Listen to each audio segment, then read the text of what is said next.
And I'm going to take a panelist. Oh, That's the recording, so. okay. Each panelist briefly before he speaks. So we'll start with Dennis Ringel, according to our program here, who's going to speak about the 6th Naval Construction Battalion. Dennis holds a bachelor's in biology from Wayne State, master's business administration, Central Michigan University, bachelor's mechanical engineer, Navy awarded, master's history in Eastern Michigan University. Where'd you work, Dennis? Sailing instructor, Navy, junior ROTC, Newport, Rhode Island, 1998 to present. He retired with 22 years of naval service. Retired teacher of 17 years, state of Michigan, 10 years with high school, Navy junior ROTC, 7 years community college, and he's the author of Mr. Lincoln's Life in Mr. Lincoln's Navy, which some of you may have enjoyed. He's currently working on the Japan Naval Expedition, the letters and journals of Thomas C. Dudley. You're on. Thank you very much, Dr. Akers. Can I kind of pull this down when I speak? Oh, yes, we want to hear you. Oh, no, you can hear me. In fact, if you can't hear me, probably need to get some hearing aids. Well, this is a great crowd. Thank you very much. Dr. Akers, distinguished guests, active duty, and Army people. This presentation is really, I should have done 30, 35 years ago. But I got really involved in doing stuff in the 19th century Navy and just kind of let this slip by. My father was with the 6th CB Construction Battalion at Guadalcanal and has a scrapbook of which you have Xerox copies of, some of just a handful of the plethora of photos that's in there. As the story was passed down to me, one of the guys in his unit, brother worked for one of the 3 newspapers in Detroit at the time, and was able to get film for him. And the Seabees had a dark room, so a bunch of photographs were taken. The Navy also and the Marine Corps did shoot photos also, and a lot of those are incorporated in the museum out west of Fort Hueneme. So some of these photos have never really been seen other than people in our family. So the photos are my first part of the bibliography. My dad was actually a supply person in the unit, and supply people can get a hold of anything. As such, have a carbon copy. Now, for you young active duty people, carbon copy is a typewriter, and you put a piece of carbon behind it. You make 2 copies instead of just 1. And this is a carbon copy of what is now at the, you can actually look at it online at the Heritage Command. This is one of the copies, carbon copy. So if you want to take a look at it when I'm done, I'll pass this around. Be very careful with it. This was the unit history at Guadalcanal. Another source, and perhaps the best source, was that of the Padre of Guadalcanal, Father Guerin. He would write this book in 1962, probably has the best account of the night of October 13, 14, the famous shelling of the airstrip, Henderson Field. Story about not only Father Guerin and the Marines and the Seabees at Guadalcanal, but it's also about the story of Patsy Lee. Patsy Lee was a 5-year-old Chinese girl whose ship she was on was sunk as they fled Singapore early in the war. Somehow she makes it to Guadalcanal. One day, 2 Marines come out of the jungle carrying this child that had been beat up by the Japanese and had been bayoneted. Father Guerin gave her last rites, but the doctors were able to save her, and she would eventually go on, sent back to the United States, where she'd be raised by nuns, and then would go on to become a nurse, and then marry and have a very successful career.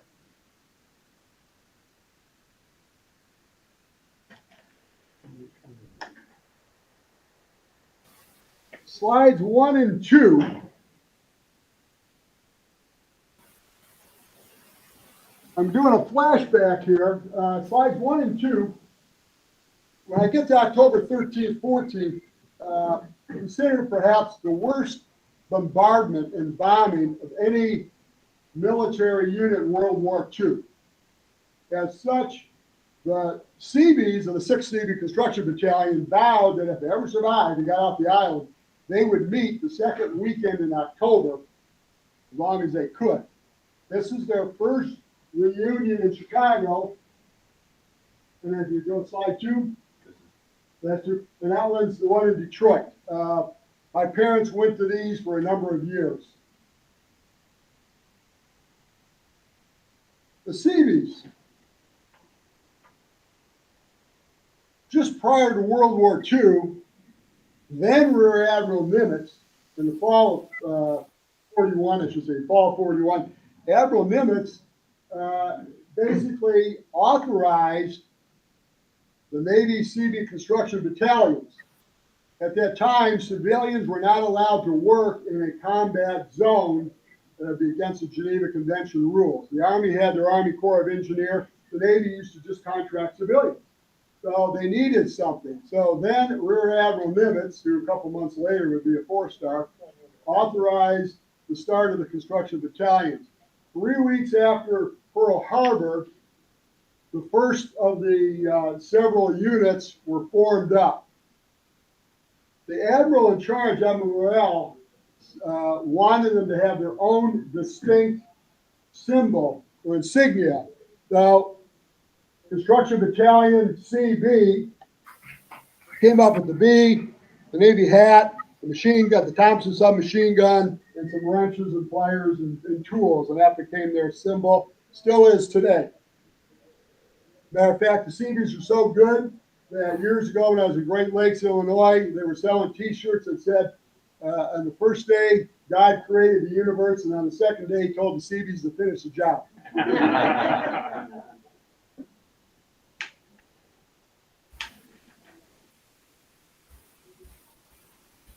In May 1942, the 6th Seabee Construction Battalion was authorized. The Seabees were unique in the fact that the average age was 37, where in the regular military it was around 26, 27. Almost all of them were from some type of construction background. You had carpenters, electricians, cement, masons, welders, a whole plethora of the construction business, a heavy machinery operator.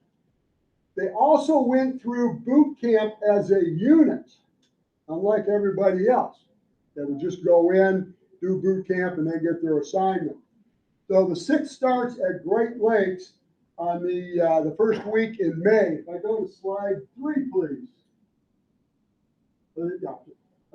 Slide 3 is a postcard from my father to his best buddy, Bill Bells, who would later serve on a destroyer that would get wiped out at Okinawa, to Bill's sister, Polly. We'll come back to Polly. What he has to say is, I'm at Great Lakes, and here's my address, and pass it around, please write. The unit was at Great Lakes then for 3 weeks. From Great Lakes, they went to one of the national youth camps that was part of the New Deal, one of FDR's New Deal program, where the Marines, okay, it's great to have a Marine. You got to have a Marine here to talk about it now. One of the Marines would teach the Seabees how to fire a weapon and do more close order drill. From there, after that 3 weeks, they'd get back on a train. They went out to Norfolk, Virginia, where they would learn to work with the equipment that they would be operating with during the war. Quick note about Norfolk.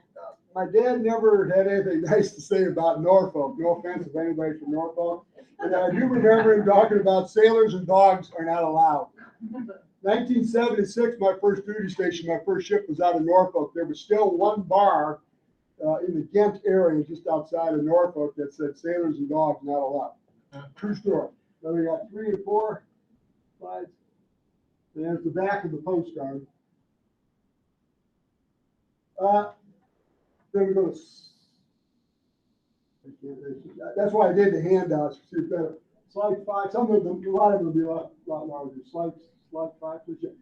My dad, this postcard is a bunch of Navy guys marching, and it's probably the last time they ever marched. But on the back of it, it said, "My first parade." And they did do just a Memorial Day parade, 1942.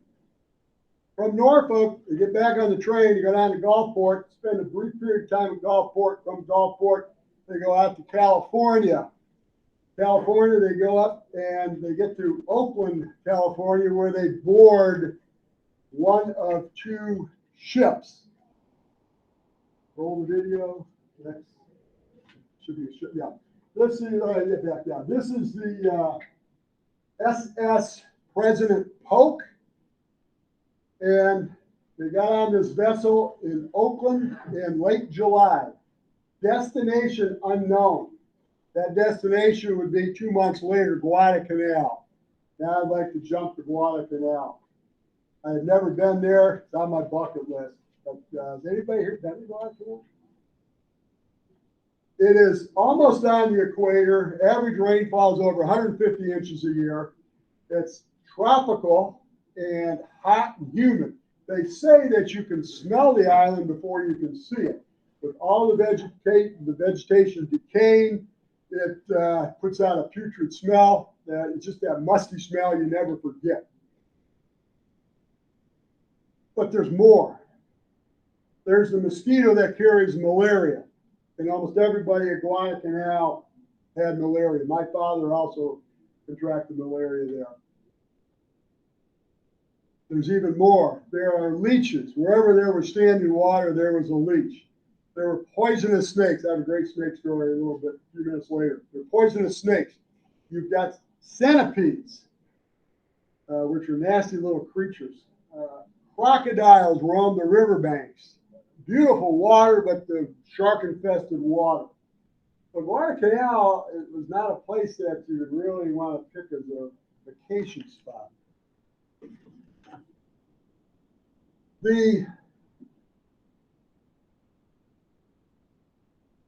Now, if I may move ahead to August 7th, the 1st Marine Division, approximately 15,000 of them, would land on Guadalcanal on August 7th. What had happened in the summer of 42, the Japanese were still on the offensive despite Midway, and they were moving eastward. They felt that if they could take Guadalcanal, build an airstrip, they could interdict the supplies going from the United States to Australia. And so when the United States found out through coast watchers that the Japanese were building an airstrip, Admiral King immediately went into motion, and they created what would be called Operation Watchtower. And the Marines would land on August 7th, literally unopposed, and retake the airstrip. They would then rename it Henderson Field after one of the Marines that was killed at Midway a couple months earlier. The Marines were doing great. They took the airstrip. The supplies were being offloaded from the ships, all manual. When on the 9th of August, the U.S. Navy was literally, so we say, wiped out the Battle of Salvo Island. We lost 4 cruisers and a number of others were damaged.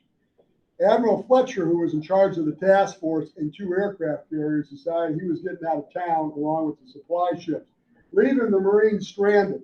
And so for literally the next 2 months, the Marines are on their own. If I can have slide 7. Thank you. This, you might want to look at your handout. This, I mentioned the aircraft now because the Japanese are now controlling the water. The Japanese are the best at fighting at night on the water. Americans taking them several months, learning curve. The Japanese are also sending bombers from Rabaul over 600 miles away. So the Japanese were even controlling the air. Our 2 aircraft carriers are out of town. They left. So it is paramount that this airfield gets completed and operational. Without the air superiority, we lose Guadalcanal. There was a small detachment of Marine engineers that actually completed the airstrip, and it was a mess. It was soggy. The ground was not even. When it rained every day, there was puddles. They got to a point where they were losing more airplanes to the airfield than they were to the Japanese. These are some of the aircraft. My favorite one is up in the upper left-hand corner. That's a TBF Avenger. That's what President George Bush #1 flew. If you look at the man standing next to that, the size of that aircraft to take off on from an aircraft carrier back then is amazing. And then you have the B-17. The big goal was not only to get the airstrip good quality, but to enlarge it so they could get the bombers in. So you got a B-17 there. You've also got a from New Zealand that were used for long-range patrol. You have a Bristol's bomber, and then the two on the bottom, you have a Wildcat that's been destroyed, and you also have a cargo plane that's been destroyed. I do not know what time these photographs were taken in the late summer, fall of 42. Now, on the 1st of September, the 6th Navy Construction Battalion shows up, and they start to work on the airstrip in earnest, expanded it, making 2 auxiliary airstrips, making places for the planes could park. They put a crown on the airstrip where it would drain, and they were able then to start getting the B-17s and the cargo planes in there. But for that first 2 months, the poor Marines and the Seabees were starving. Because the Navy's supply system had been basically pushed out of town, Fletcher was afraid to bring the ships in, so the supplies were just basically like a teaspoon being doled out in small quantities. So they were fortunate that when they took over Guadalcanal, they captured large amounts of Japanese rice. And so they had 2 meals a day, Japanese rice, and they also had some basically canned Spam. And that was it. 2 meals a day, and they're working. They're in these conditions. They get malaria and everything. Needless to say, everybody was losing weight, and they were working long hours. My dad, to the day he died in 1972, would not eat rice. Twice a year, my mom would make chop suey. She would make rice for my sister and me, and my dad got chow mein noodles. Next slide, please. That's the point. Yeah, that's it. Yeah. This next slide here. Initially, the Marines and the Seabees learned to build foxholes because every day the Japanese were coming down and bombing them. The 2-engine Betty bombers coming in from Rabaul. And then they also had an artillery piece, which they referred to as Pistol Pete, that they never did locate, but it was somewhere in the mountains areas of Guadalcanal, and it would shell from time to time the airstrip. And then they had Washing Machine Charlie. So those that have seen the MASH episode of the Washing Machine Charlie, they haven't gotten the idea from this. It was a Japanese float plane that didn't sound like the cylinders were hitting right. And the natives that helped out the Seabees and the Marines said, that's one sick bird. But it would come by and drop 1 or 2 bombs, usually at midnight, just to interrupt the sleep of everybody. Now, they had foxholes. But the foxholes were only a couple feet deep, and they were close to where they were working. They usually had their tents not too far away from the foxholes. But the Japanese bombardments would get worse and worse and worse. As you'll see here in a second, they will eventually improve the foxholes. Next video, please. But you can read that there. The one photo shows a guy reading a Life magazine sitting next to his foxhole.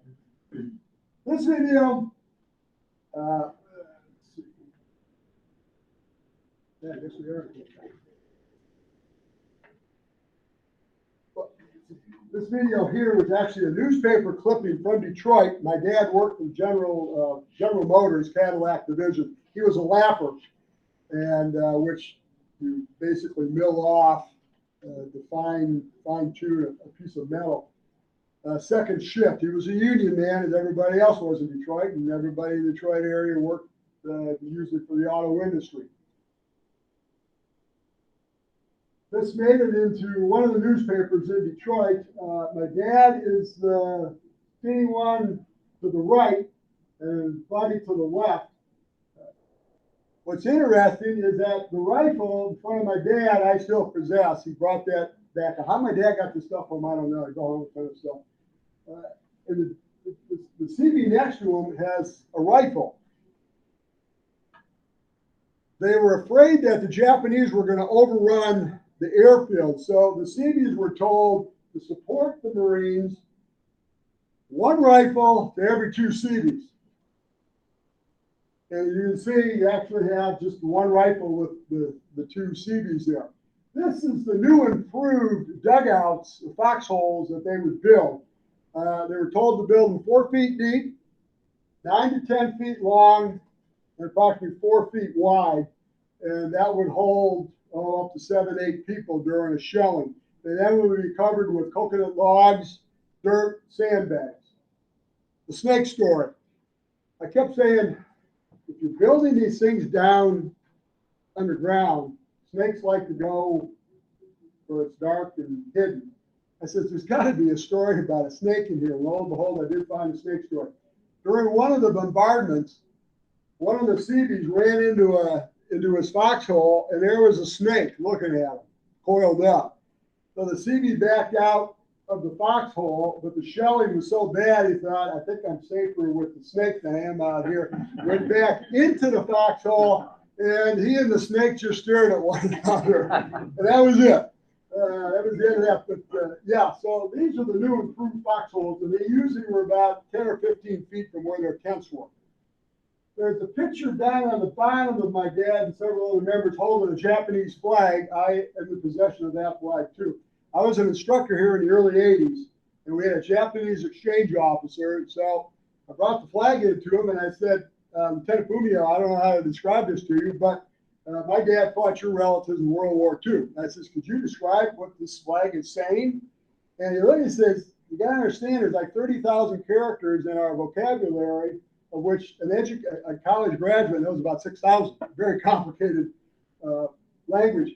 But he said, basically, the vertical writing says it's a celebration of this soldier being drafted into the Army, and they had a party.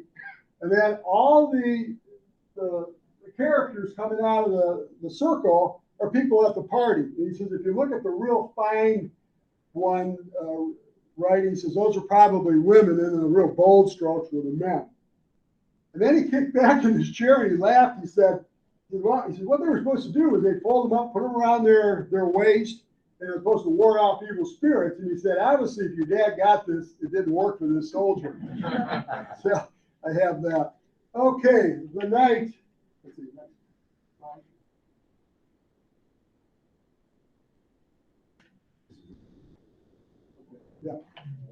one other thing, the CBs were aided by the Japanese. For the first month, they became their best supply people. The Japanese left all kinds of equipment that were working on the airfield. And here you got a Japanese truck that was made in the United States. It was a Ford pickup. And what they really appreciated was the diesel generators they left behind to provide electricity. Okay, next slide. Now, the night of the 13-14, Father Gearing, perhaps like I said, the best description of the 13-14. He was invited, you Marines like the party. He was invited by a bunch of officers to a party. Father Gearing played the violin. I guess he was pretty good at it. So he goes to this party where the Marines, believe it or not, if you believe it, were serving jungle juice. Now, we have a medical doctor here, a friend of mine, Bill Allen, and I asked Billy yesterday, I said that the ingredients were tropical fruits of the island, and Father Gearing describes it as medicinal alcohol. I said, Bill, what's medicinal alcohol? What does he mean by medicinal alcohol? Bill? It's usually just ethanol with some contaminants added so you won't drink it. By itself. The Marines' idea. Okay, so they... during the party, washing machine Charlie came over, but instead of dropping a couple bombs, he dropped flares. They knew something was up. And within minutes, everything just exploded. The Japanese had sent a task force down the slot, off of Guadalcanal at point blank range, 2 battleships, several cruisers, and several destroyers. And for the next several hours, they rained over 940 14-inch shells on the airstrip area, including smaller caliber artillery also. When that was done, they brought in the bombers, and this went on until 5:30 in the morning. The airstrip had been cratered like 60-some times. And it was technically out of service briefly. The Seabees went out, and everybody pitched in to fill the craters. They even used their helmets with the dirt to fill in the craters. And within a couple hours, the airstrip was back operational. The Japanese couldn't believe it. The Japanese kept bombing it. A couple of days later, the Marine fighter pilots and the Navy fighter pilots shot down about 80% of the bombers that were coming over them, like 36 out of 45. Japanese couldn't sustain these losses anymore, but they kept trying. The Navy finally gets good at night fighting, and some of our new battleships, the South Dakota and the Washington, show up, and the 2 very courageous admirals, Admiral Scott being one of them, would engage the Japanese, and the Japanese high water mark. They threw everything in on the night of the 13th and the 14th and the 15th. Battleships, cruisers, transports. They had 10 transports with thousands of Japanese reinforcements to land on the island. But we won the night engagement. One of the ships, the USS Juno, was severely damaged. The next day it would be torpedoed by a Japanese submarine and sunk. 5 Sullivan brothers were on that ship. But if you want to read an outstanding book about that incident, read Left to Die. Very good book about the Juno. You always hear about the Indianapolis, but the Juno actually had a greater loss of life, percentage-wise. Finally, the Japanese task force turns around. The transports are still coming in, but the air, the bombers, the torpedo planes, the Marine gauntlesses, the Navy gauntlesses, they catch them, they bomb them, they sink them, and that's it. The Japanese have reached their high water mark at Guadalcanal.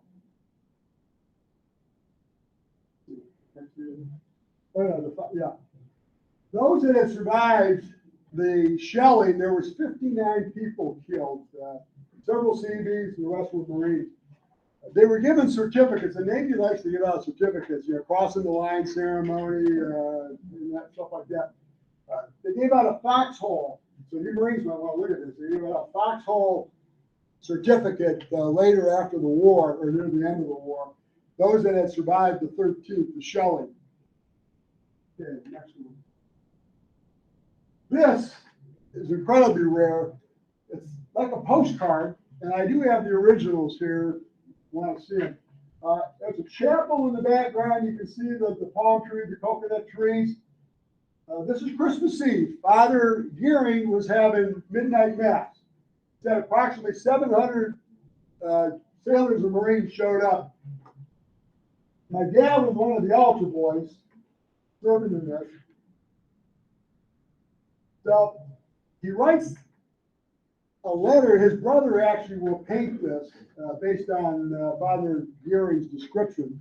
And on the back, there's a citation in a letter to his mother. He said that Christmas Eve, the men came and we sang carols. We held midnight mass service. There was approximately 700 men there. He says, meanwhile, several Japanese snipers had crawled through the lines, and one plane came by and dropped some bombs, probably watching Shoot Charlie, and missed everybody. But it just goes to show the strength and stamina of these men. A week later, the Japanese high command would throw in the towel and says, evacuate what's left. And that would be it. A month later, the island would be totally secured by the Marines and the Navy. The thing here, and the whole gist of this talk, is that without the airstrip, the Japanese would have been able to bring in anything they wanted when they wanted. But because of the airstrip, they could not do it. The airstrip kept running. The longest it was ever out of action was 4 hours throughout the whole campaign. On January 5th, the Seabees were told to pack their gear and march down to the waterfront. where they would board a ship, destination unknown. During their time at Guadalcanal, the 6th CB Construction Battalion would not only maintain, improve, and enlarge the airfield, but they also would build 24 miles of roads, bridges, maintain the electrical power, dug tunnels for vital equipment like the radio gear and the radar. They also had a distillation. They built a hospital. For the Marine pilots, they built Quonset huts for you guys, but the Navy slept in tents. You guys don't always have that. So they built the hospital. They eventually would get refrigeration in as the supplies started coming in late October. They would actually have turkey for Thanksgiving, so things would improve by October. They also ran, refueling these aircraft was a nightmare. It was all manual until eventually they would lay pipe and they would basically have a 10,000 gallon fuel storage tank that they would be able to more efficiently refuel all these planes. And they also built wharfs for easier offloading of supplies. That destination that this unit of the 6 CB's construction were going, oh, and by the way, of all the units that were at Guadalcanal, the 6 CB's were there 4 days longer than the 1st Marines. So they were the longest unit to serve at Guadalcanal during the combat phase of it. Their destination was Auckland, New Zealand. Liberty Call. And it pretty much was. For 2 months, it was very liberal liberty. Every other night, they had liberty. If we could roll the video.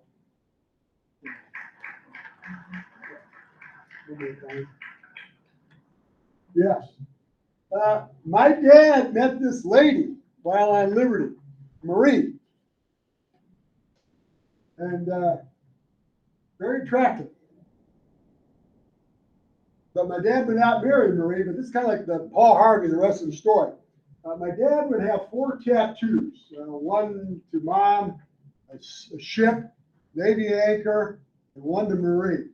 It gets better. My sister and my sister's boss at the VA hospital, they're now retired, Karen, knows the story. My sister's middle name is Marie.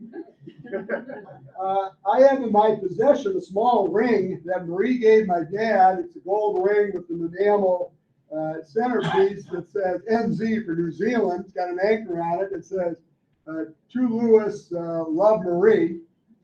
But one last one, as I was putting together this presentation, my dad has another scrapbook of his time on leave back in Detroit. And there's about 6 or 7 pages of photographs, and then I finished. And I thought, that's a bummer, it's all done. And but there was still a lot of the book left. So I was flipping through. About 6 pages later, there's like 4 pages to Marie in the same scrapbook as that my mom would be in, right? So one last story. When I joined the Navy in '76, my mom said, don't get tattoos like your father. Eventually, one last thing here, though. The entire unit was given a physical. 200 of the men out of 700 were found unfit for further service due to the malaria and the diseases. And also 15 Seabees died at Guadalcanal, 13 in combat, and 2 were related to disease. Okay, the video. After the 2 months at in Auckland, New Zealand, they were sent to New Caledonia. They will spend over a year there building infrastructure. These are some of the Melanese people indigenous to Guadalcanal and to New Caledonia, and my father there. I know this has got to be New Caledonia. It doesn't say, because my dad's got nice clean dungarees on, Navy working uniform, and everybody just looks too healthy in that picture.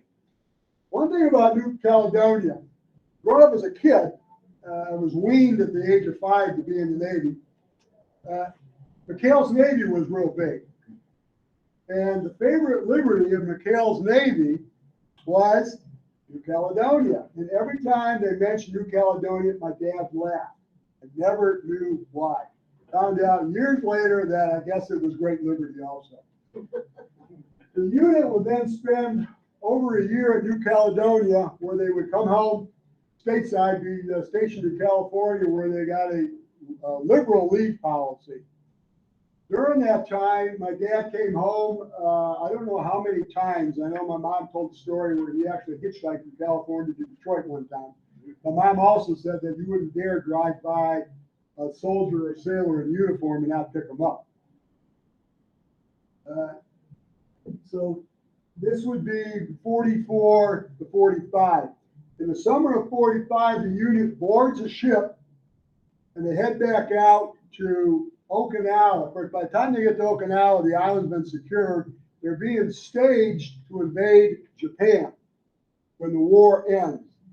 And they start to disband the unit in September of 45. My dad eventually will be mustered out as a second-class petty officer in January of 46. Sometime within that period, roll the video, the last slide, he ends up getting engaged to his best buddy's sister, Polly, who he had sent the postcard to back at boot camp. And so that's their engagement photograph. They would get married at the end of April of 1946. My dad eventually would come down with a very aggressive form of multiple sclerosis, and he would die in 72. My mom would become a nurse. Originally, she wanted to be an airline stewardess. Back then, you had to have at least some type of training, medical training. So she got that. She went back to the airlines and said she was too short. She was like 4'10", 4'11". So she goes and finishes up her nursing training, becomes a nurse, and retires as a nurse, and passes in 1990. That's it. Oh, and the legacy is that my sister became a nurse and worked for us old veterans, and then I served in the Navy. Thank you. Did I take my time? Okay, sure. Thank you very much. Thank you. It's a very lively presentation. We're going to try to bring Bruce in now. He can hear you. He said? I can hear you. Great. I'm gonna bring my PowerPoint back up now. You gotta click you gotta go to the Google Meet again and click the square with the arrow pointing up first. Okay, how's that? And do I click share? Yes, yes, sir. I'm clicking share, nothing's happening. Do I punch on my PowerPoint again? You can't, we won't see it until it starts presenting, sir. It has to share. Okay, I click share, but nothing's happening. What we can do is for the next, we can roll to the next one, but I'll put my email in the chat. You can email your PowerPoint to me in the chat and I'll present it just like I did. Okay, chat. I'll do that while he's presenting, sir. Okay. Technology isn't perfect. All right, again, welcome to this session, and we have another exciting presentation by Bob Cullen. And welcome also to those who are near and far, because this is a hybrid event. So thank you all for joining us as well. Bob Cullen has been working for the American Association of State Highway and Transportation Officials in Washington, D.C. for 25 years. He serves that association as its librarian and historian. And in those capacities, he has developed a strong interest in naval history, and in particular, innovations of the U.S. Navy when it comes to means of mobility, both at sea and in the air. He's a longtime member of the Special Libraries Association. Bob graduated cum laude from St. Francis University in Pennsylvania with a BA in history, and also completed 15 hours towards a master's in history at American University here in DC. Bob grew up not far from here in Annapolis in Prince George's County. He now lives in Baltimore with his wife of 25 years. This is Bob's third time here at McMullen. And we look forward to the presentation. And I would also note we are a little behind. You went a little over, so try to be mindful of the time, please. So we have time for Q&A. Thank you. Tough act to follow. Hey, good morning. If anybody has any trouble hearing me at any point during the presentation, don't be shy, raise your hand or just say louder, please. Edward Swain Hope didn't, oh, next slide. Edward Swain Hope did not begin his career in the U.S. Navy until relatively late in life. And his active duty in that military branch did indeed turn out to be very brief. Hope's service, however, also proved to be historically significant. When he was sworn in as a lieutenant in the Civil Engineer Corps of the U.S. Navy Reserve during World War II, for example, Hope became the highest-ranking Black U.S. naval officer up to that time. While largely overlooked today, Edward Hope's life and legacy deserve to be more closely examined in order to help us better understand that era in U.S. naval history and how it has shaped our own world. Next slide. Edward Hope was born in 1901 in Atlanta, Georgia. His parents, John and Lugina Hope, were formidable and highly accomplished advocates for broader civil rights for Blacks. A strong case can be made that Edward Hope's own perspective and priorities when it came to racial equity were ultimately influenced by his parents. Next slide.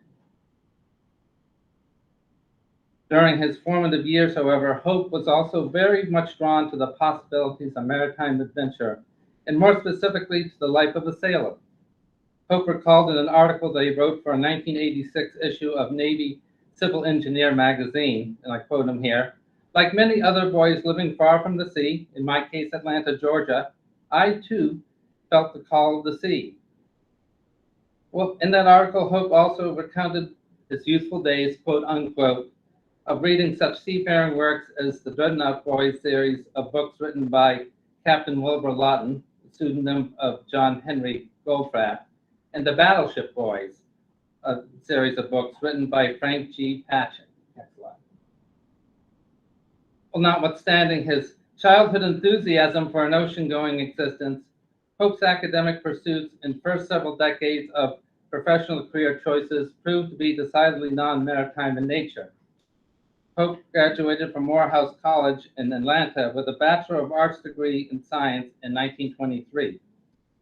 He then attended the Massachusetts Institute of Technology, MIT, earning a Bachelor of Science degree in Civil Engineering in 1925 and a Master of Science degree in the same subject 2 years later. Next slide. After finishing up at MIT, Hope worked first on highway construction on Long Island for the Highway Division of the New York State Department of Public Works, now the New York State Department of Transportation, and then on hydroelectric development in Brazil for a subsidiary of the Electric Bond and Share Company of New York. Starting in 1932, he worked at Howard University in Washington, D.C. as its superintendent of buildings and grounds. Along with carrying out those job responsibilities, Hope also found time to earn a Doctor of Education degree in Personnel Administration from the Teachers College of Columbia University in 1942. Next slide. Well, by that time, of course, the United States was heavily immersed in fighting in World War II on the side of the Allies. It was during this global conflict that Hope's long-deferred dreams of naval service were ultimately rekindled. When the United States entered the war against the Axis powers in December 1941, the Navy was racially segregated for the most part. Blacks enlisted in that military branch were restricted to serving only as mess attendants or stewards. Just a few months into the country's entry into the war, however, the ever-increasing need for additional military personnel, along with public pressure from civil rights leaders in the Black press, resulted in several other duties and job assignments within the Navy being open to qualified Black men. By 1943, there were nearly 100,000 Black sailors in the Navy. There were not any Black officers, though. In response to intense lobbying, from a host of civil rights advocates, including First Lady Eleanor Roosevelt, the Navy took a crucial first step in addressing the situation by selecting a group of 16 Black enlisted men for officer training. In February 1944, 13 of these pioneers, famously known as the Golden 13, became the Navy's first Black officers when they were commissioned as ensigns at that time. A picture of them there, most of them at least. The way was now made clear for other eligible Blacks to likewise seek to become Navy officers during the war. The announcement for a second round of candidates for Black officers specified that the Navy was seeking qualified individuals in several fields. These fields did include engineering. Despite his long ago dreams of naval adventure, Hope was initially ambivalent when he read that announcement. He wasn't too sure about it. First of all, among other concerns, Hope was 42 by that time and above the draft age.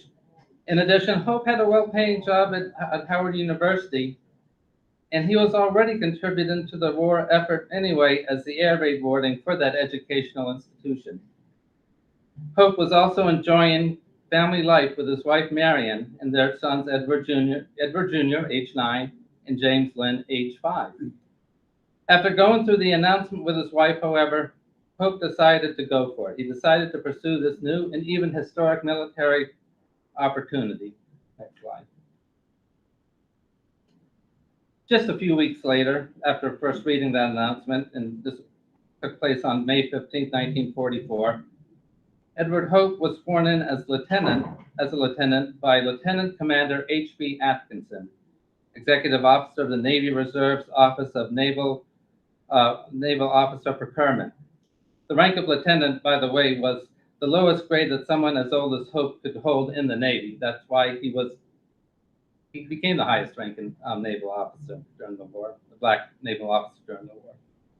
Hope's wife and children were on hand for this ceremony in Washington, D.C. You just see Atkinson and Hope in that photo, though. The swearing in of Hope as the Navy's highest ranking Black officer was reported by Black newspapers across the nation in a very positive fashion. Treated without discrimination, Lieutenant Edward Swain Hope shatters Navy tradition, proclaimed a headline in the Pittsburgh Courier 6 weeks after Hope had officially begun his naval service. After he was sworn in, Hope reported to Camp Endicott in Davisville, Rhode Island, for intensive training and preparation for an assignment with one of the U.S. Naval Construction Battalions, popularly known as the Navy Seabees. It is safe to say that the prospect of a land-based assignment left Hope very much dismayed. To me, the word Navy has always been synonymous with the word ship, Hope explained more than 4 decades later in that Navy Civil Engineer magazine article. He went on to note, it was only long after I had signed myself over to the Navy that I finally realized that it was improbable that I would have any form of sea duty. Childhood dreams do die hard. Next slide. Hope was specifically assigned to the Manana Barracks at Pearl Harbor in Hawaii. The Manana Barracks was a non-combat personnel camp that housed a sizable number of Black sailors who served as stevedores handling cargo at the local Navy docks. This facility, as a matter of fact, was the largest base of Black servicemen that the Navy had anywhere in the world at that time. Hope, who served directly under Lieutenant Commander Grady Avent, hopefully I pronounced that correctly, was the Manana Barracks Public Works Officer. Hope's responsibilities were similar to those that he had as the Superintendent of Buildings and Grounds at Howard University, taking care of a lot of the maintenance and construction there at the Manana Barracks. In addition, both Black and white sailors reported directly to him. The Manana Barracks, while far removed from the bloody battles against Japan by that point in the war, was hardly a trouble-free assignment for those who served there. Racial tensions were rife within the camp, with many Black servicemen subjected to discriminatory treatment and exclusionary practices by white officers and enlisted men alike. Next slide. I found myself thrust into this complicated, highly volatile situation, the newest, most recently commissioned officer of all, but also the highest ranking Negro in the entire Navy, Pope later recalled. He also noted, hence, in the eyes of the Negro enlisted men and officers, I was the hope for improvement for others, one to be watched. With the burden of these daunting expectations resting squarely on his shoulders, Pope found himself carefully navigating between the fulfillment of his strictly defined duties as a commissioned naval officer and the equally urgent need to strengthen the morale of Black servicemen at the Manana Barracks, while also responding to their grievances, and there were plenty of grievances. One approach that Hope ultimately used to handle all of this involved having what he called a quiet meeting, quote unquote, with Black servicemen under his command. As Hope later recounted, these are his words, they, the servicemen, gave full vent to their feelings of frustration and resentment at things all the way from within our division to treatment in Honolulu and white America in general. Hope further noted, this is his quote, no agreements were reached, nor plans or promises made. I think just getting some things off their chest to a relatively high-ranking, understanding, and sympathetic person served a useful purpose. Hope then added, there followed some transfers, some promotions. The war seemed to be winding down, and some went home. But the pot never boiled over, nor again reached such a boiling point. By deploying that meeting as a safety valve for Black servicemen who directly reported to him, Pope demonstrated his pivotal role, one of his pivotal roles at the Manana Barracks, as someone with both the credibility and the empathy to sit down with Black servicemen, listen to their concerns about racial difficulties, and in the process considerably lowered the temperature in the room. Pope's skin color and also his pioneering status as a Navy lieutenant were unquestionably key advantages for him in that kind of setting, but so were the estimable qualities that he brought with him when he joined the military. Among other things, Hope had evidently learned valuable lessons from both his father and mother when it came to effective community outreach. Next slide. In December 1945, 3 months after the war came to an end with Japan's surrender to the Allies, Pope achieved yet another milestone when he was temporarily reassigned to Okinawa to serve on a general court-martial board there. This appointment made him the first Black naval officer to be a member of such a board. While he may not have been enthused about this assignment, Pope nonetheless appreciated the precedent that it set. He later acknowledged, and I quote him here, the Navy is to be commended for at least making a start, and I'm glad that I was available as a token, at least in this grim phase of possible duty. So he did appreciate the historic significance of it, even if it wasn't most certainly not one of his top choices of assignments. In January 1946, Pope's tour of duty at the Manana Barracks officially came to an end. He subsequently undertook a couple of other assignments in the vicinity of Pearl Harbor. It was during this period that Hope was promoted to lieutenant commander. When Hope finally left Hawaii for a return trip to Washington, D.C., he initially planned to complete and submit as soon as possible the necessary paperwork for discharge from active duty in the Navy Reserve. Those plans were put on hold, though. Next slide. U.S. Navy Secretary James Forrestal, who was a staunch champion of racial integration in the Navy, prevailed on Hope go on a tour of several Black educational institutions in the southern region of the United States to show the uniform, quote unquote, and to speak to students about the benefits of a naval career. Hope agreed to stay on active duty long enough to carry out such a tour. For that tour in the early part of December 1946, Hope visited various high schools and colleges in Washington, D.C. and several states there in the South. He spoke to thousands of students about giving serious consideration to life as a commissioned Navy officer.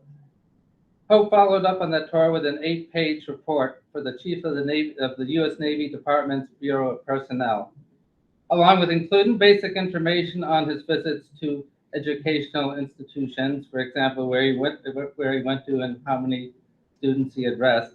Pope also used that report to provide blunt and wide-ranging comments on what he thought the Navy still needed to do to further reduce racial barriers and attract significantly more Black recruits. He made it clear in that report, that's the first page of it up there, he made it clear in the report that these observations and insights came not only from that recently completed tour, but also from his time otherwise in the Naval Service, particularly at the Manana Barracks. So he really did bring all that into play in this particular report that he submitted.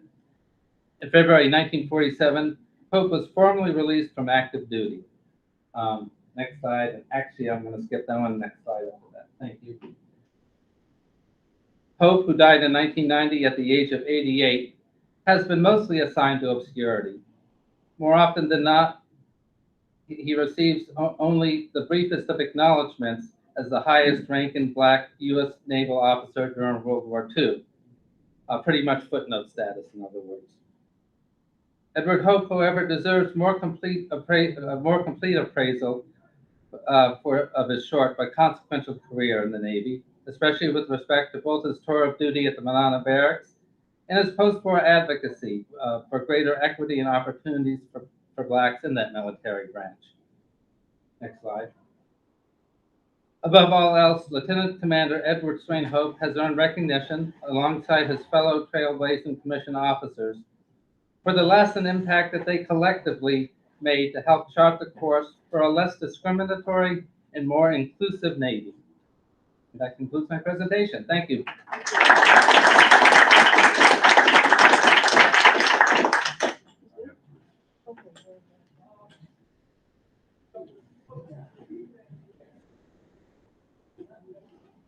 Thank you very much. All right, Bruce is with us and ready to present.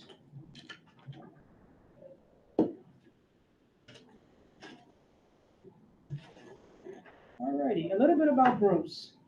Born in Long Beach, California, listed in the U.S. Naval Reserves at Alameda Naval Air Station in 1962. Served 2 years aboard USS Yorktown as an aviation ordnance man, Vietnam War veteran. Graduated from University of California at Santa Barbara with a degree in history. 1995, along with his wife and children, they moved to Saipan in the Mariana Islands, returning to California in 2000. While at Saipan, he researched and wrote his first book, Saipan, Oral Histories of the Pacific War. Since then, he's continued to publish articles and 3 other books, New Zealand, and the latest being New Zealand in the Pacific War. I give you Bruce. Bruce, it's a little after 10, so it would be really great if you'd be mindful of the time so we'd have time for Q&A. Thank you. Oh, you mean I don't get 40 minutes? Oh, okay. The PowerPoint presentation I sent you has been revised. I wonder if there's a chance I can put my revised one up there. Is it too late? You'd have to email it to me again, sir. Okay, I'll just go with this and I'll just fill in. But basically, this is a shortened version of a longer PowerPoint presentation that I've given at various venues about the missing in action from the Pacific War. Of course, with the limited amount of time here, I decided to narrow it down to just U.S. Navy and Marine Corps missing in action from the Pacific War. You can click to the next slide, please. Yeah, there's over 80,000 Americans listed as missing in action from all of our wars going back to World War II. But World War II alone, more than 70,000 Americans are still listed as missing in action from that one conflict. Next slide, please. And this is something that's put out by the Defense POW MIA County Command. That just gives you an idea as to, in terms of total numbers of MIAs in all of our wars.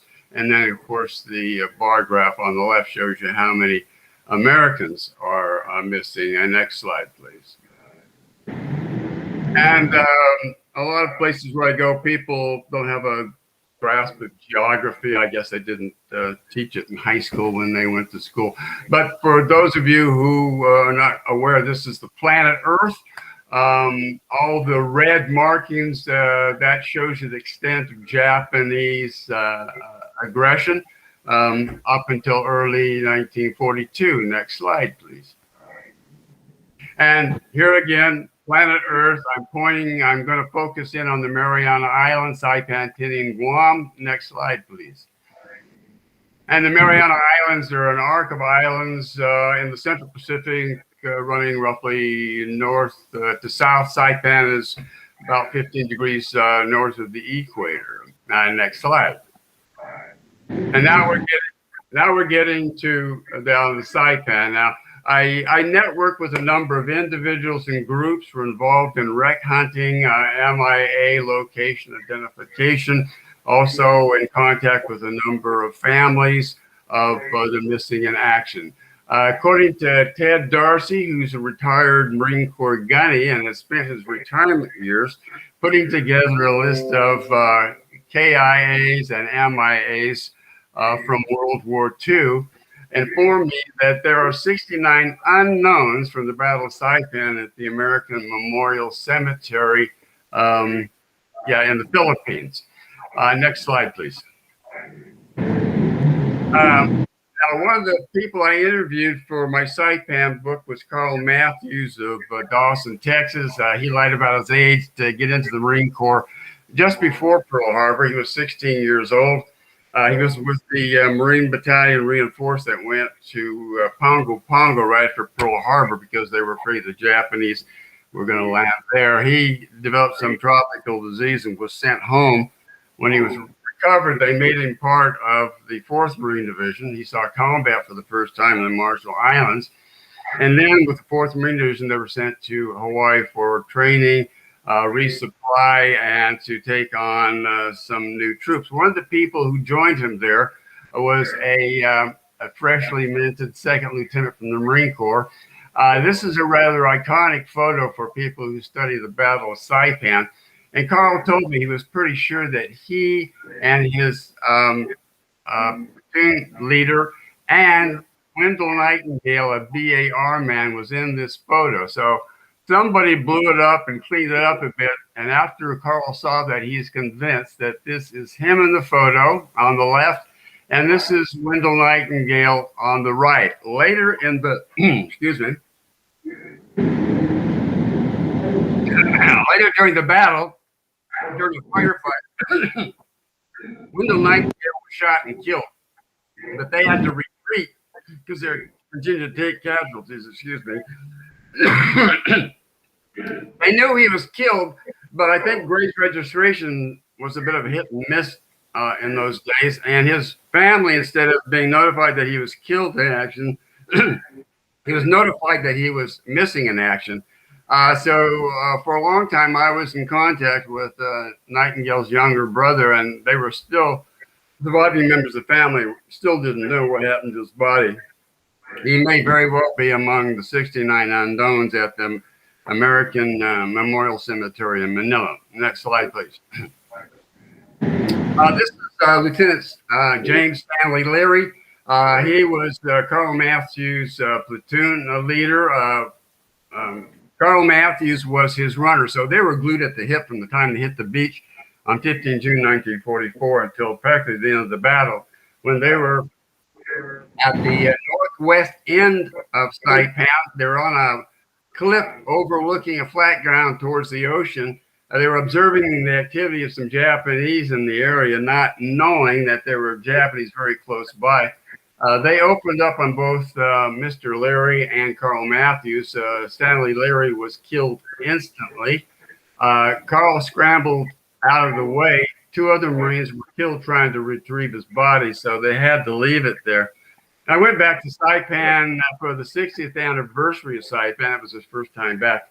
I pretty much had an idea as to the area as to where this all took place. So we went there. We found it. Carl identified it as the area where Stanley was killed. And we searched the area but couldn't find any skeletal remains. So his whereabouts still remains a mystery. Next slide, please. Woody Lackland McVeigh was an F-6F Hellcat pilot off my old ship, USS Yorktown. I wasn't even born then when Yorktown was commissioned in 1943, but I served on her during the Vietnam War. Woody Lackland McVeigh was from, I think it was Mobile, Alabama. After the securing of the Marshall Islands, Admiral Spruant sent Admiral Mitchener and his fast carriers out to neutralize surrounding Japanese airfields going as far west as Truk, where they attacked it. And then after that, they launched carrier airstrikes against some of the islands in the Marianas, including Saipan. 7 aircraft from those carriers were lost during this brief operation. 2 of them, one of them was Woody McVeigh and his wingman. According to Ted Darcy again, he doesn't know if they were shot down or if they had a mid-air collision because they're on a strafing run near Tanapak Harbor. Later in June, when the Marines landed and they got up towards the main village of Garapan, some locals said that a Navy flyer had been buried in a civilian cemetery nearby.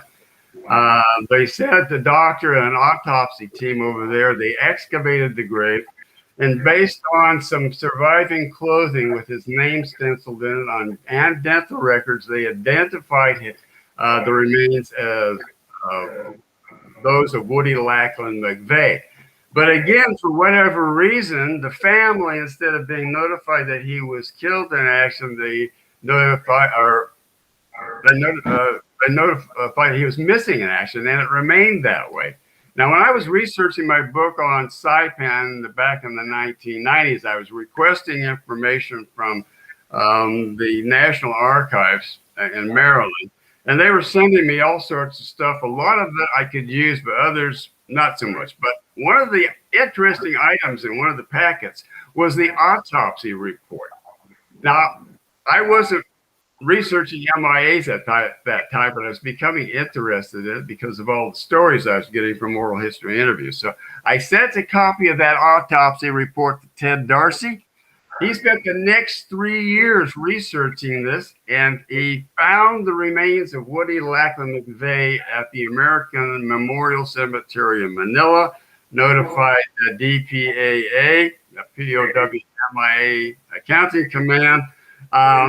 They did their investigations and confirmed that these remains were indeed of McVeigh. His remains were returned to the U.S. about 60 years later. His wife was still alive, but had remarried. A daughter he had never seen had died, however, but his granddaughter and other family members were there for his funeral. Next slide, please. I'm trying to keep this as fast as I can. Oh, here we go. Now, this fellow in the middle is the pilot. I think it was an Avenger off Gambier Bay, a Jeep carrier. He was, and the fellow on the right is Howard Rivers. I believe he's from Ohio. And if I'm, hopefully his niece and other family members are listening in right now, because I told them I would be talking about this. The fellow on the right is a fellow by the name of Jack Bacon. He was from Oregon. I had contact in the early days with a friend of his from high school who told me he was an orphan. Now, on the 17th of June, this is 2 days after the Marines landed, and the 2nd Marine Division was moving up the west coast towards the main village of Garapan. Holloman and his crew were sent to bomb a suspected ammo dump inland from Garapan, near Navy Hill, where I lived in the 1990s. Now, after they dropped their bomb, an anti-aircraft round hit inside the bomb bay, setting the plane on fire. Marines nearby said they saw 2 parachutes open. Halloran, although badly burned, managed to land on the reef by the little islet you see there in Tanapak Harbor. That's called Managaha. Now, he was out there for 10 hours before he could be rescued, and his war was over. In some ways, fortunately, because Gambier Bay was later sunk at the Battle of Samar in the Philippines. The remains of Rivers and Bacon were never recovered. However, I did talk to a Navy photographer's mate was on one of the ships there, and he was sent ashore after the battle to take photographs of the remains of Americans who had been captured and executed by the Japanese. I asked him how many photographs he took. He said he couldn't remember, but there were quite a few. He later lost an arm in a kamikaze attack. Now, a lot of these veterans that I try to interview spent years after the war trying to forget the war, and then somebody like me comes along and asks them to remember some of these horrific events. But he started to get quite emotional into the interview, so I really couldn't get much information out of him. But to this day, we still do not know where Bacon or Rivers, whatever happened to them. Next slide, please. The old Japanese jail there. I interviewed a Manatee Sublime when I was working on my Saipan book. He is a local Chamorro. During the war, he was a messenger boy for the Japanese police, so he had access to the jail. I think it was in April or May prior to the Marines landing. There were some B-24s on a photographic mission over the Mariana Islands prior to the Marines and Army landing there in June 1944. And one of these photographic missions, one of the B-24s was shot down. There were supposedly 4 survivors from that plane. They were held at this jail. According to Manny Sublime, they were later shipped off to Japan, but whether they made it or not, we don't know. Because in those days, it was quite common to take captured airmen out and execute them. If the Japanese did put them on a ship, the chances again are that they did not make it because American submarines were waiting off the coast and they were sinking ships as they were coming and going.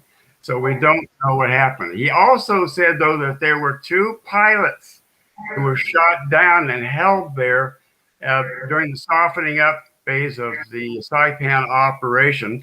One was killed by friendly fire later. The other one was taken out and executed by the Japanese as the Marines landed. Next slide, please. Now, I don't know if we'll have time to address this, but the body that the Marines found when they got to the jail was wearing a flight jacket with the name J.J. Perry on it. Now, this photo here, according to Ted Darcy again, was the surviving crew members of a B-24 that was shot down over the Marshall Islands in October of 1943. I don't know where he got the photograph, and it's not the best, but if you look real close, they're wearing wooden tags with Japanese writing around their neck. According to Ted Darcy, soon after this photograph was taken, all these men were taken out and executed. However, J.J. Perry supposedly was a radio operator on one of the B-24s from the squadron, and the body found outside the Japanese jail was wearing a jacket with J.J. Perry. According to Ted Darcy, there's only one J.J. Perry in his database, and he's been in contact with the family over a number of years, but the mystery, like so many others, has not been resolved. Next slide, please. Now, I throw this into my lectures because I like to use Verdun as a compare and contrast, because Verdun had nothing to do with World War II. It was called a war within a war during World War I. For about 10 months, the Germans and the French and their allies just slugged it out and slaughtered each other without either side really gaining much out of it. Approximately 800,000 men died there, including my wife's great-grandfather and 2 of her great-uncles. Now, I've been there several times. The last time I was there, they have an ossuary, a memorial there to all the people that died at Verdun. And on the ground floor, they have these windows, and you can look inside, and these are skeletal remains of an estimated 130,000 individuals who died there.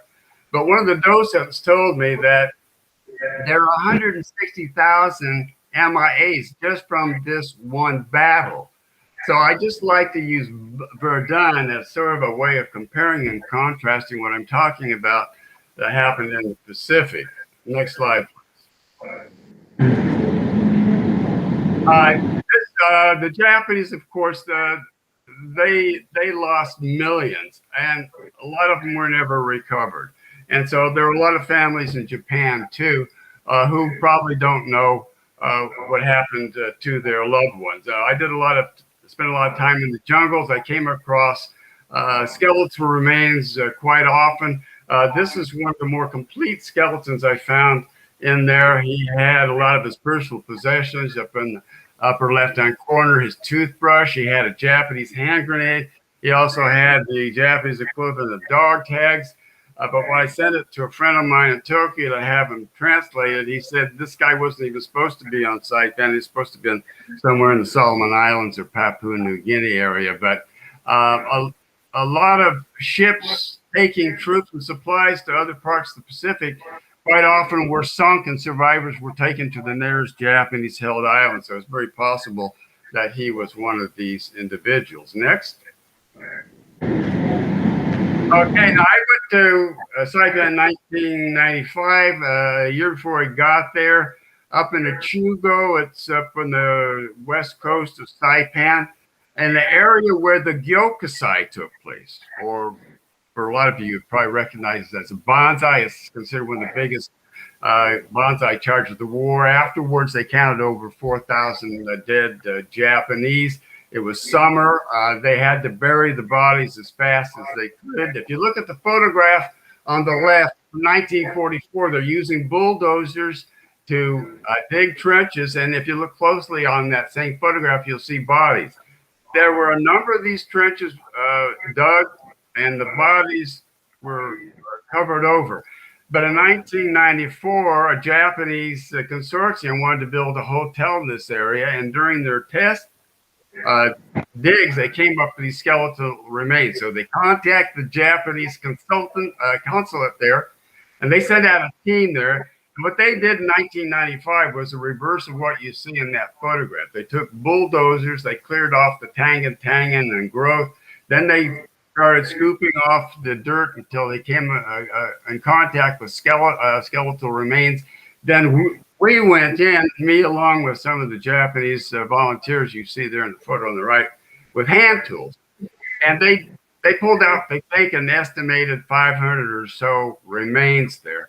But there are other mass graves in the area, most of which have not been recovered. Okay, next slide, please. And then they took the remains out to an abandoned airstrip on the north end of the island. They cremated the remains, and then they were taken to Japan, where they were interned. Next slide, please. I spent a year or two ago, I spent a day in Hawaii. I made contact with an historian there. We spent the whole day together going through Punch Bowl Cemetery. Then he gave me a tour of the facilities they have there in Hawaii. When they bring in these remains and examine them and try to identify them, and also contact the next of kin. As I understand, there are some people from DPAA who are either there at the conference or they're watching in. Next slide, please. I'd like to mention something about MIA recovery versus relic hunters, because there is money to be made these days in World War II artifacts. And people are going into the jungles in Papua New Guinea and other places trying to find old aircraft and other artifacts from the war and making good money. The only problem with this is that in the case of aircraft or maybe ships, if they have skeletal remains there, they are a war grave. And these people, though, are discarding any skeletal remains so they can recover the artifacts and sell them. And it's ongoing today. I even understand that there's some Asian scrap metal dealers who are diving sunken ships from World War II and salvaging them for the same purpose. Next slide, please. This is the end of my slide. I hope I kept it to 15 minutes as I was instructed. I'm including here just a few things that you can find on my website. Now, my website is voicesfromthepacificwar.com. You can find more information on what I've been talking about on my website, or you can email me and I'd be able to help you in any other way. And my email address, I think they have it there, but it's brucempetty@yahoo.com. I'm happy to answer any questions or help in any way. If you can't find the information on my website, especially go to links, because you'll find people like Justin Talon, PacificRex.com. Ted Darcy's website is right below there, www.wfirg.org. I also work with Dr. Pat Scannon and Project Recovery.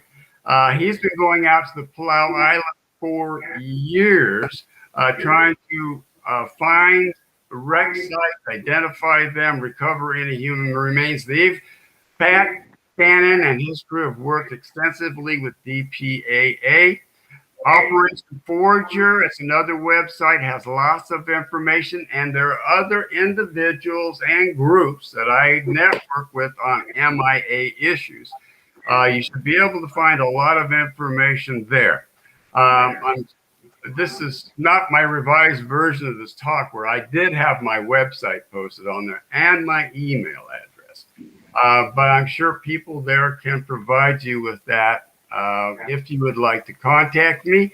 I hope I stayed within my 15 minutes. I covered a rather large topic. I covered it briefly, and I only gave you a few specifics. So I will turn this back over to the moderator. Thank you. Thank you.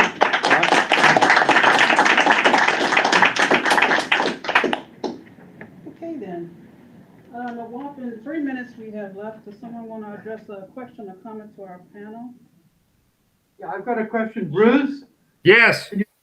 It's Roger Broom. I'm wondering about the indigenous population. What kind of casualties were there?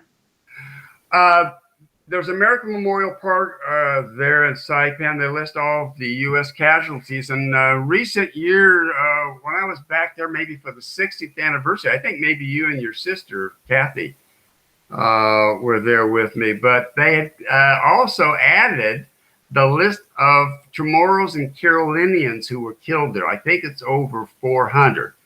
Now, in my book, I didn't interview only American military veterans of that battle. I also interviewed quite a few Chamorros and Carolinians. I also went to places like the Palau Islands and Yap and other parts of the Pacific, specifically to interview the Pacific Islanders, because most of the books written about World War II in the Pacific are written by Americans, Australians, European types. And the story of what happened to the people caught in the middle of Pacific Islanders had not been covered much, if at all, at that time. So my original purpose of doing the book was to tell their story, but then started running into a lot of World War II veterans who had their stories still. So the book is made up of two parts, the Micronesian voices and American voices. Okay, does that answer your question? Thank you. Okay, anyone else? Yes. Is John Hope Franklin, very, very important African-American historian, related to Commander Hope? Oh. I just wonder if the middle name maybe that came from, maybe they're related. That's a good question. I'm very familiar with him, of course, seen him on TV. I never even thought through that. So I do not know. I guess I would not be surprised. I would find it fascinating if the families were related. Because I know some of the Hope. I would just mention that John Hope, Edward Hope's father, is somebody who I'd become acquainted with over the years. I know PBS had a special on historic Black colleges and universities a few years ago, so I was familiar with him. It wasn't until I started doing the in-depth research for this paper I realized, oh, father and son, and never made that connection. So I wouldn't be surprised in delving even further into family tree if there was a relationship there. Thank you. Thank you all for your time and We have one attention. online, Oh, we do, please share. Very quickly, at 10:30. Yeah, hi. Can you all hear me? Yes. Hi, this is Greg Kupski. I'm a historian from the Defense POW MIA Accounting Agency. Mr. Petty, really enjoyed your presentation. I especially, I'm glad you said something about the hotel construction that you mentioned from 1995. And I'm just curious, how recently have you been back to Saipan? And can you say a little more, I guess in general, about the rate of development? Because obviously that is kind of a consistently a problem across the Pacific for remains recovery. So I was wondering if you could say a little bit about the rate at which development in Saipan or elsewhere is kind of threatening areas where there could be remains. Oh boy, I could go on all day about that. Yeah, I first went there in 1994. It was the 50th anniversary of the Battle of Saipan. We went to. My wife's a doctor. She wanted to. She was offered a job there, so we went there in 1994 to check it out. We happened to arrive in June. There were about 250 veterans from the Battle of Saipan that were arriving just as we were. So that's where I got all excited about wanting to live there and do something about it. I went back there for the 60th anniversary and the 70th anniversary. And of course, by the 60th, only about 50 showed up. And I think at the 70th, I think fewer than 10 showed up. But yeah, it was sort of a backwater after World War II. It's after we took it back from the Japanese, we abandoned it. And it wasn't until the 1970s that they opened up the Mariana Islands example for investment, and the first people back were the Japanese. They were building hotels, karaoke bars, golf courses. More recently, it's the Chinese who have come in. I think they've bribed all the politicians, and it doesn't cost much to bribe some of them. And they started building casinos, and there's this huge monstrosity of a place that is being built right in downtown Garapan, and apparently the Chinese people building it have run out of funds. They aren't paying their workers. It's just sort of an eyesore there. It's creating all sorts of problems. But I think a lot of you are aware, though, that the Japanese or the Chinese are moving into all areas of Asia, the Pacific, with some long-term plans. Now, for the last 11 years, I've been doing a lot of lecturing on cruise ships. So I spend a lot of time in Asia Pacific waters. And every place I go, I see Chinese footprints. In the Cook Islands, they built a police station, administrative buildings. They're building hospitals and schools. But the catch is the local governments have to pay them back eventually, and a lot of them can't do it. So it's an ongoing problem, and I think, in my estimation, one of the reasons we're moving a lot of our military assets out to this area and trying to pull away from other areas like the Middle East is because the real threat in the Pacific is from the Chinese. I may be sticking my neck out a bit there. Might even anger a few people, but does that answer your question? It does. Yeah, I was just curious about the development there. So yeah, appreciate it. Well, you're having the same thing in the Solomon Islands. I think the Chinese were trying to buy Tulagi Island or something. And I work with Sea Lark Expedition. I'm sure you're familiar with them because Ewan Stevenson and Matt Ray here in New Zealand, they've worked with DPAA in the Solomon Islands in your efforts to find MIAs in that area.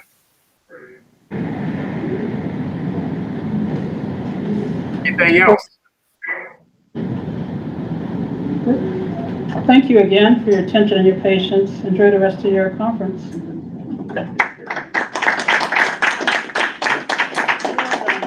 Thank you. Appreciate you. You have the book and the thing I passed